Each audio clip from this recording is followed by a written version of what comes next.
नमस्कार, स्वागत है आप सभी का रिपब्लिक भारत के डिजिटल प्लेटफॉर्म पर और मैं हूं आपके साथ गायत्री शर्मा। बाबा सिद्दीकी को 11 अक्टूबर की रात गोली मारकर मौत के घाट उतार दिया गया, जिससे हर कोई हैरान है कि आखिर क्यों और किसने बाबा सिद्दीकी को मारा। 3 लोगों ने इस वारदात को अंजाम दिया, जिनमें से 2 पुलिस के हत्थे चढ़ चुके हैं, लेकिन तीसरे को तलाशा जा रहा है। लेकिन हत्या का मकसद क्या था, ये बड़ा सवाल बना हुआ है, जिसका जवाब पुलिस को तलाशना है।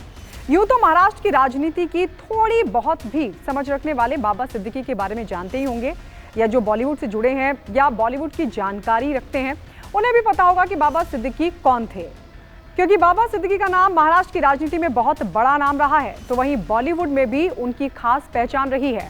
अपनी बड़ी बड़ी इफ्तार पार्टियों के लिए जाने जाते थे बाबा सिद्दीकी, जिनमें बड़ी बड़ी नामचीन हस्तियां शिरकत करती थीं।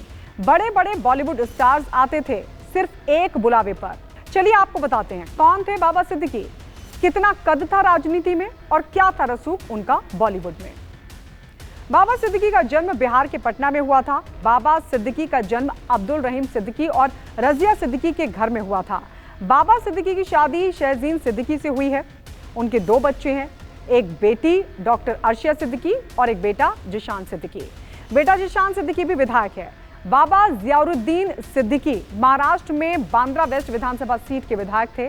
मुंबई कांग्रेस के एक प्रमुख अल्पसंख्यक चेहरे माने जाते थे। हालांकि इसी साल उन्होंने कांग्रेस छोड़ दी थी।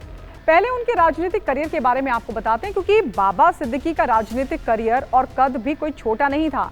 महाराष्ट्र की राजनीति का अच्छा खासा तजुर्बा उनके पास रहा है और इसलिए वो जाना पहचाना नाम रहे हैं। बाबा सिद्दीकी एक जाने माने इंडियन पॉलिटिशियन रहे हैं। राजनीति की शुरुआत उन्होंने एक छात्र नेता के रूप में की थी, जो पहली बार बीएमसी में कॉर्पोरेटर चुने गए थे। Maharashtra housing and area development authority के मुंबई डिवीजन के अध्यक्ष भी रह चुके हैं। बाबा सिद्दीकी ने अपनी राजनीतिक यात्रा की शुरुआत 1977 में की और उस वक्त वो भारतीय राष्ट्रीय कांग्रेस में शामिल हुए थे। पॉलिटिक्स में उन्होंने 4 दशकों से भी ज्यादा काम किया था। पिछले 48 साल तक वो कांग्रेस में थे और इसी साल फरवरी में उन्होंने कांग्रेस छोड़कर बाबा सिद्दीकी अजीत पवार गुट की एनसीपी में शामिल हो गए थे। बांद्रा पश्चिम से 3 बार विधायक रहे बाबा सिद्दीकी महाराष्ट्र में राज्य मंत्री रह चुके हैं। 1999, 2004 और 2009 में बाबा सिद्दीकी ने मंत्री पद संभाला, जब कांग्रेस एनसीपी गठबंधन की सरकार थी। अब चलिए आपको बताते हैं कि राजनीति में एक अलग और बड़ा रुतबा रखने वाले बाबा सिद्दीकी बॉलीवुड में कैसे बड़ा नाम हो गए।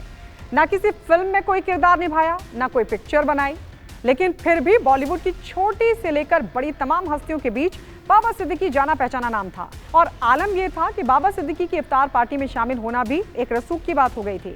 तो यह था बाबा सिद्दीकी का कद, रसूख और रुतबा। ये वीडियो आपको कैसा लगा जरूर बताइएगा।